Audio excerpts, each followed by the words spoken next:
रोमांचक और भयानक एक गांव के पास घना और अंधकारमय जंगल था। गांव वाले कहते थे कि वहां एक पुराना महल खंडहर बनकर खड़ा है और उसी में भयानक चुड़ैल रहती है। उसकी आंखें जलते अंगारों जैसी लाल थीं, दांत नुकीले और लंबे नाखूनों में खून जमे रहते थे। हर रात जब अंधेरा छा जाता, वह जंगल के रास्ते पर निकलती और जो भी अकेला गुजरता, उसका गला दबाकर मार देती। सुबह गांव वाले केवल खून और हड्डियों के ढेर पाते। धीरे धीरे लोगों में दहशत इतनी बढ़ गई कि गांव से कोई उस रास्ते पर कदम नहीं रखता। लेकिन समस्या यह थी कि गांव का मुख्य बाजार उसी रास्ते से होकर जाता था। कई लोग अपने परिवार का पेट पालने बाजार जाते और कभी वापस न लौटते।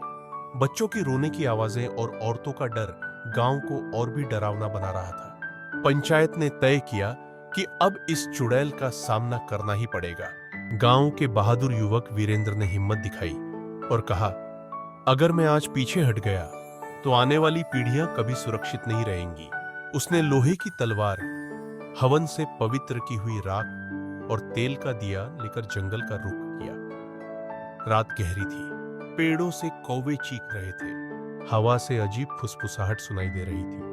अचानक वीरेंद्र को अपने पीछे किसी के पैरों की आवाज सुनाई दी। उसने पलटकर देखा तो वही चुड़ैल लाल आंखों से घूरती और खून से भरी जुबान बाहर निकालती हुई उसकी ओर बढ़ रही थी। उसकी हंसी इतनी खौफनाक थी कि वीरेंद्र की रीढ़ में सिहरन दौड़ गई, मगर उसने हिम्मत नहीं हारी।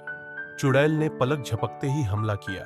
उसके नाखून वीरेंद्र की छाती को छूते छूते रह गए। वीरेंद्र ने तलवार से वार किया, लेकिन चुड़ैल हवा में गायब हो गई और उसकी ठंडी सांसें चारों तरफ फैल गई। अचानक वह उसके सिर के ऊपर प्रकट हुई और जोर से चीखी।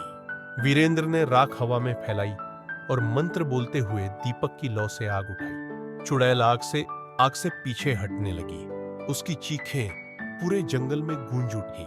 वीरेंद्र ने तलवार आग में तपाकर उसके दिल पर घोंप दी। एक तेज धमाके के साथ पूरा खंडहर कांप उठा और चुड़ैल जलकर राख हो गई। सुबह गांव वाले दौड़े आए तो देखा कि वीरेंद्र खड़ा है और खंडहर राख में बदल चुका है। गांव अब उस डर से मुक्त था।